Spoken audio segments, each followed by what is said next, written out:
qui s'élève contre notre royaume. Ouais. Ah, c'est bon. Dans Matthieu 24, le verset 7. 24, le verset 7. Une nation s'élèvera contre une nation et un royaume contre un autre. Voilà. Une nation s'élèvera contre une nation et un royaume contre un autre royaume. Nous avons le royaume des cieux et nous avons le royaume de la terre. Et qui dirige tous ces royaumes? C'était Dieu seul, Dieu.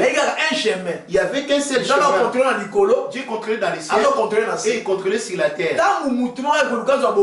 Et lorsque l'autre homme est chercher le pouvoir pour pouvoir contrôler les cieux et la terre, dit-il dans le livre d'Apocalypse 12, le verset 7. le verset 7, il y a une guerre dans les ciels. Et il y a une guerre dans les ciels.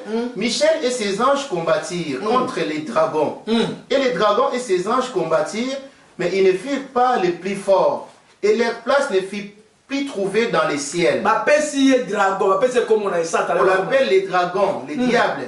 Et il fit précipiter les grands dragons, les serpents anciens, appelés les diables et Satan. C'est lui qui séduit toute la terre. Et il fit précipiter sur la terre, et ses anges furent précipités avec lui.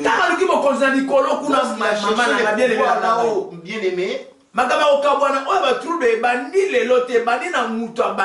division n'a pas commencé aujourd'hui, il y a toujours un auteur. Être au sein d'une église, il y a toujours un auteur pour diviser les hommes. La division, en réalité, ce n'est pas Dieu, c'est Dieu. Toi qui fait que diviser avec les autres. Il y a un autre camp qui va en colère. Et qui se met en colère contre l'autre. C'est comme si vous habitez dans une maison. C'est lui qui s'en va dehors. C'est celui qui va en colère. Et là-bas, il va faire des décisions, prendre des mauvaises décisions. Il ira parler des mauvaises décisions. Mais la parole parce que c'est toi qui es parti en colère. Lui, il n'a rien à faire. Le maître de la maison, c'est Jésus-Christ. Alléluia. Amen. Jésus-Christ, c'est lui le maître de la maison. Le diable, c'est un enfant. Il veut prendre la place du Père. C'est pas Dieu qui l'a combattu. Il a appelé l'une de ses enfants, un autre qui l'a combattu pour le faire précipiter. Et puisqu'il s'était révolté là-haut, il est précipité ici-bas et il est venu se faire proclamer et s'autoproclamer le Dieu de ce monde. Puisqu'il n'avait pas le pouvoir, parce qu'il n'avait rien créé et il n'avait pas le pouvoir de créer. Et tout était dominé par qu'un seul pouvoir qui était il cherchait la manière parce que lui en réalité c'est un voleur. On l'appelle dans Jean 10 aussi un voleur. Il vient pour égorger et détruire. Il fit précipiter sur la terre. Dit-on, il est venu séduire les habitants de la terre. Dit-on dans Genèse, on va voir comment il a commencé à séduire. Genèse 2, le verset 16. L'Éternel Dieu donna cet ordre à l'homme. Tu pourras manger de tous les arbres du jardin. Mais tu ne mangeras pas de l'arbre de la connaissance du bien et du mal. As-tu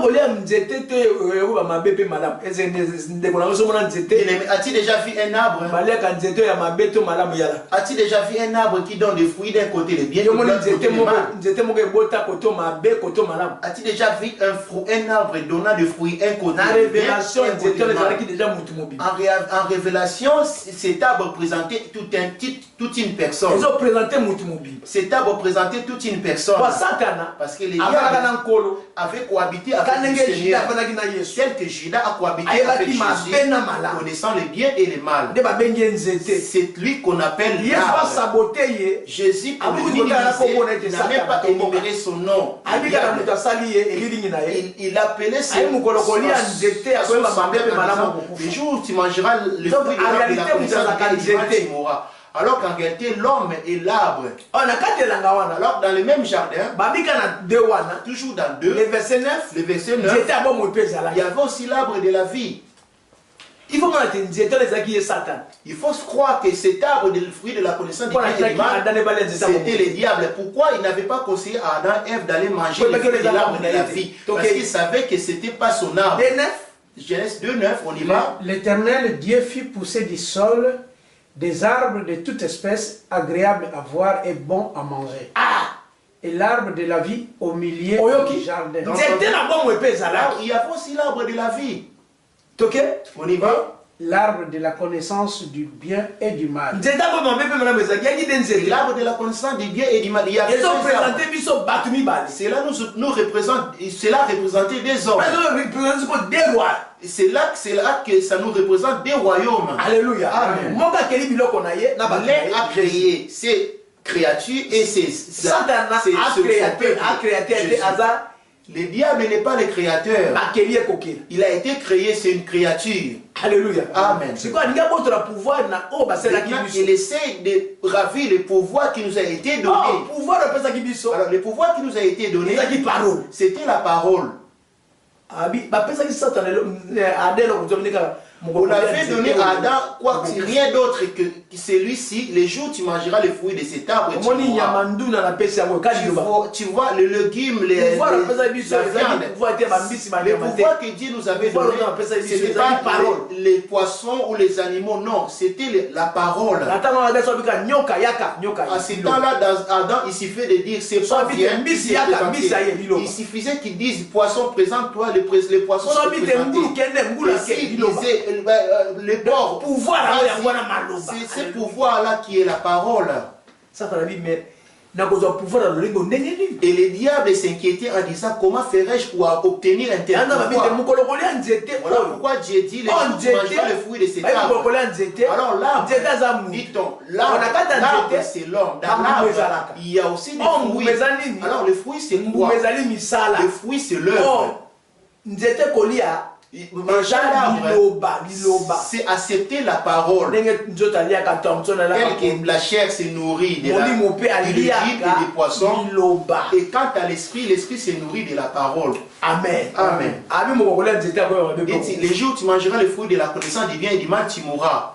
Deuxième langage, le deuxième langage se présentant dans 3-4. Celui qui a été crucifié sur la terre, lui aussi il veut tenter de recevoir le pouvoir, d'avoir le pouvoir plutôt sur la terre. Il a trouvé sa porte à la création de la femme. Alors que la femme aujourd'hui, en révélation, c'est le corps. Et l'homme, c'est l'esprit qui est dans l'homme. Alléluia. Amen. La femme est remplie de convoitises, laisse-moi dire. La femme, quand elle fait le marché, elle s'arrête toujours pour convoiter. Ils ont rempli les garde-robes, elles ont plutôt rempli les garde-robes. Les garde-robes sont remplis de plusieurs affaires. Quand il faut faire des cartons, ce sont elles qui ont pris cette affaire. Parce qu'elles n'arrêtent pas de convoiter. Aujourd'hui, la femme en révélation, c'est ton corps. Le corps a assez de convoitises. Alléluia. Amen.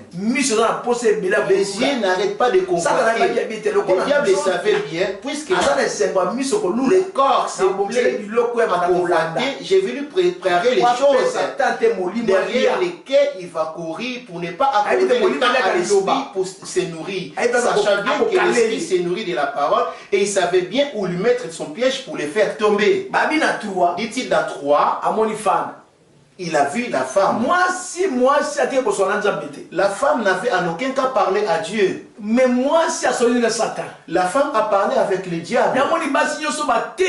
Voilà pourquoi si vous voyez toutes les femmes péchées sont des servantes du diable.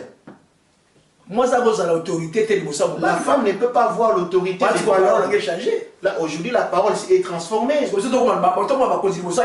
Et alors, nous devons nous faire aussi recevoir le pouvoir sur Jésus.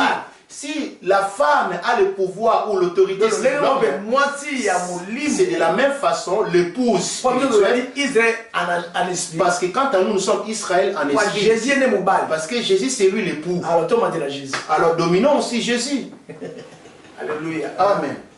Mais c'est là maintenant aujourd'hui. Je ne touche pas la doctrine de Jésus. Alors dans la doctrine de Jésus, la femme n'a pas d'enseignement. La femme devait garder silence tel qu'elle garde silence dans son mariage. Puisque le diable a le pouvoir dans ce monde, il leur a donné le pantalon comme les hommes. Il leur a donné les hommes de faire tout ce que l'homme peut faire. Il leur a donné le pouvoir. Tel que l'homme peut faire dans le bureau, elle aussi peut faire dans le bureau. C'est voyez-vous là où la femme vient se moquer de l'homme, alors que toi et moi, quelle que soit la connaissance que nous pouvons recevoir, tel que nous voyons les blancs inventer leurs inventions, ils ne finiront pas à égaler Dieu. Tel que la femme ne peut pas égaler Dieu. Comme nous, en tant qu'épouse, nous n'avons en aucun cas à dominer Jésus. Et si la femme peut prêcher, ça ne fait pas partie de la doctrine. La doctrine, c'est la parole. C'est la parole qui interdit la femme de prêcher. Mais il ne faut pas m'en vouloir. Moi, je te ramène dans le chemin. Si tu es une femme, dépose tout doucement et laisse la place à l'homme. Si Dieu t'avait appelé, préfère si réellement tu es enfant de Dieu, Dieu t'a appelé, reviens sur les dons. Dans des guérisons, dans des parler, dans des parler, la prophétie, dans de la prophétie, dans des interprétations, dans de l'interprétation. Tu prêcheras là-bas dehors, ramener à l'église. Je t'en supplie. Le pouvoir t'a pas été donné de diriger une église, parce que dans Genèse 2, c'est à l'homme à qui on avait donné la responsabilité de garder les jardins. Alors qu'Éden représente l'église. Y a-t-il les apôtres dans ces pays? Y a-t-il les apôtres dans ce monde? Je me pose la question. Pour pouvoir poser le fondement de Christ. Alors, celui qui est apôtre, il va même dans une église où la femme prêche. Au lieu même de lui dire, assis-toi, tu n'as pas les droits. Alléluia. Amen. Et si on te le dit, tu dis non, Paul s'était adressé aux Corinthiens qui étaient. Et à Genèse, y avait-il des femmes? Qui avait dirigé l'homme là-bas? Et qui avait baptisé les animaux? Et parmi les animaux, y avait-il pas de brebis? Et comment ça se fait aujourd'hui, la femme dirige la brebis? Au commencement, il n'était pas ainsi. Alors au commencement, ce n'était pas ainsi que la femme devait prêcher. La femme a venu recevoir des instructions auprès de son maître. La séduction, laisse-moi te dire, je vais te donner ces versets-là. 3-4. Genèse 3-4 nous dit quoi? Alors le serpent dit à la femme, vous ne mourrez point. Serpent ne s'est pas dit à la femme. Le serpent, c'est qui voit Sodome, moi c'est serpent. Et il fit précipiter les grands dragons, les serpents anciens, appelés le diable et Satan. C'est lui qui séduit toute la terre. Il est venu séduire cette femme. Il est venu lui séduire. Ce n'était pas par des fruits, par des paroles. Et cette parole, c'est quoi? De se révolter contre les créateurs. De se révolter à la parole de Dieu. Tel que tu es là, tu te révoltes à la parole de Dieu. Puisque tu te révoltes, puisqu'on t'a dit si tu prends l'alcool, tu abandonnes l'alcool, tu te révoltes. Dis-toi, sois soumise en toute chose à ton mari, puisque tu travailles, tu prends ton mari comme ta culotte, tu te révoltes, tu es une rebelle. Écoute la rebelle. Les rebelles, il s'est mis à se rébeller, les séduire, séduire la femme pour finir à son tour à se révolter à l'homme, à l'épouse. C'est de la même façon les corps s'opposent à l'esprit. Voilà pourquoi dit-il, les corps et l'esprit se luttent. N'éteins pas ton écran. Suis-moi jusqu'à la fin, après tu pourras éteindre. Amen. Amen. La Bible dit, les serpents étaient les plus rusés de tous les animaux du champ que l'Éternel avait créés. Pourquoi n'avait-il pas été voir Adam à qui on avait donné l'ordre? Il est passé par où c'était faible. On y va. Le serpent était le plus rusé de tous les animaux de champ que l'Éternel Dieu a créés. 4 papas. Alors le serpent dit à la femme, vous ne mourrez point. Beaucoup faté. Maintenant, il y a 2:16. Mais qu'est-ce que Dieu avait dit dans 2:16? L'Éternel Dieu donna cet ordre à l'homme, tu pourras manger de tous les arbres. Tu as entendu comment c'est des royaumes s'opposent. Dieu a dit, les jours où tu mangeras le fruit de cet arbre, tu mourras. Écoute là-bas comment ils s'opposent. 3:4. Genèse 3:4. Alors le serpent dit à la femme, vous ne mourrez point. Ah, ok. T'as entendu? Toi, aujourd'hui, n'es-tu pas rebelle ou tu te révoltes-tu pas à l'église? Parce que tous les rebelles tous ceux qui se révoltent à la vérité sont des rebelles. Aujourd'hui, l'homme va jusqu'à dire de ne pas payer la dîme parce que les pasteurs sont des voleurs. Le pasteur qui donne l'ordre de payer la dîme? Et cela vient de l'homme ou de Dieu? Je ne vous comprends pas, vous. Regarde-moi ces faux pasteurs. Regarde-moi ces faux pasteurs qui égarent les gens. Il y en a qui disent rester à la maison d'aller pas dans l'église. Et les pierres, les Saint-Esprit, ils les ont reçus où? À la rue? Et pendant qu'ils distribuaient la nourriture, ils étaient où? Et on t'a dit que là où les gens vont, et Dieu est dans de telles maisons, quelle que soit la beauté de cette maison, alors que si nous allons là-bas, c'est pour éviter la distraction des diables et tout, et de s'égarer, de ne pas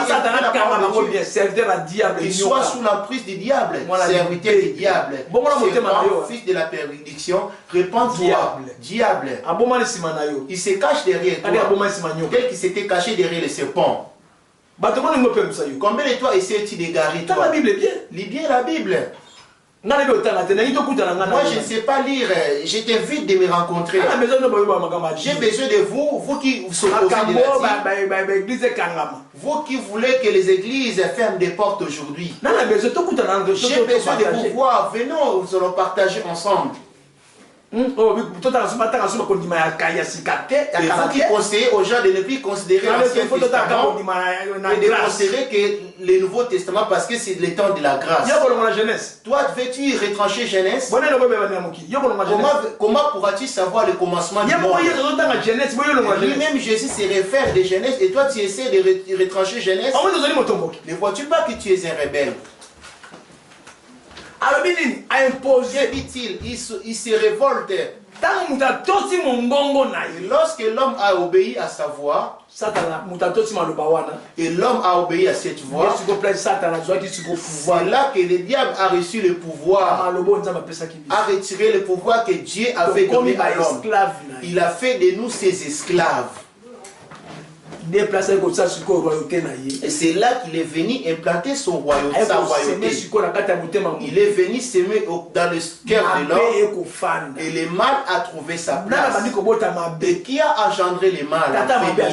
Le père du mal, qui est-il? Dans Genèse 4, le verset 1, le verset 1er à 6.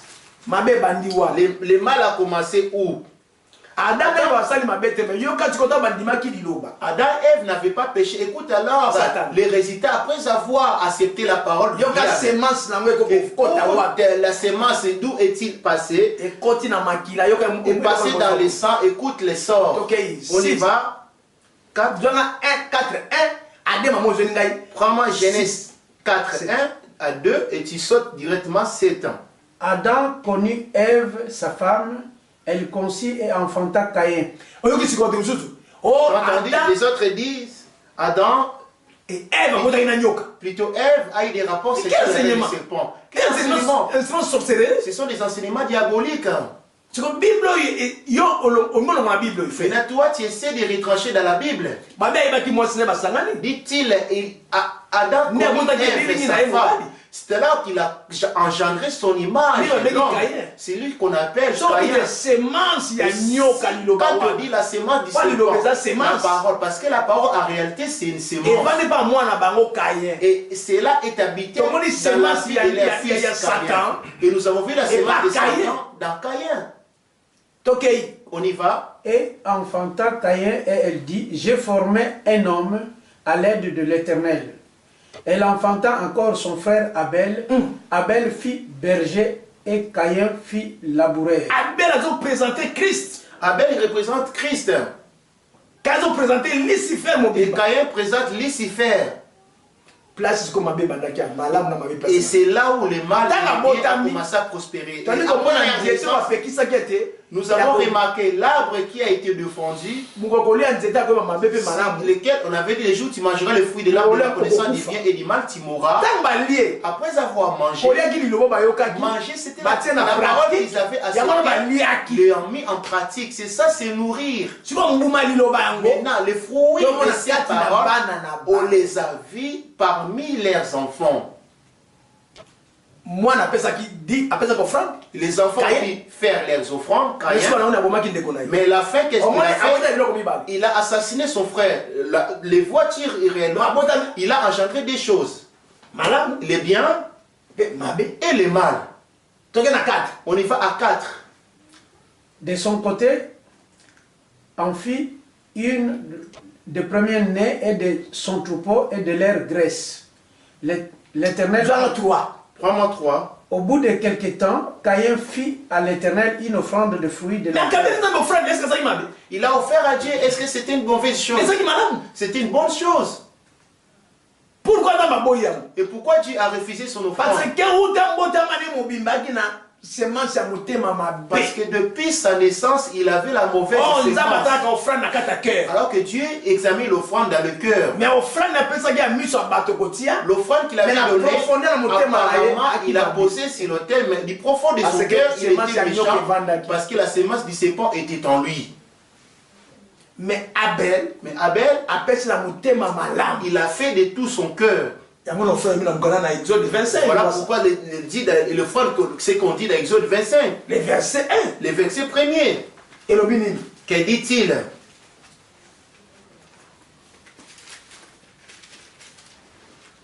L'Éternel parla à Moïse et dit, parle aux enfants d'Israël qui m'apportent une offrande. Vous la recevrez pour moi de tout homme qui la fera de bon cœur. Voilà. Il avait examiné le cœur des Caïn. Dieu ne regarde pas tel que l'homme regarde. Dieu regarde au cœur. Caïn est venu présenter son offrande. Devant les hommes, c'était une offrande. C'est Dieu qui regarde tel qu'il ne regarde pas les hommes. Il a regardé le cœur de Caïn. Le livre de Samuel. Le livre de 1 Samuel 16. Le verset 7. L'Éternel dit à Samuel, ne prends point garde à son apparence et à la hauteur de sa taille, car je l'ai rejeté. L'Éternel ne considère pas ce que l'homme considère. L'homme regarde à ce qui frappe les yeux, mais l'Éternel regarde au cœur. Nous avons vu Caïn.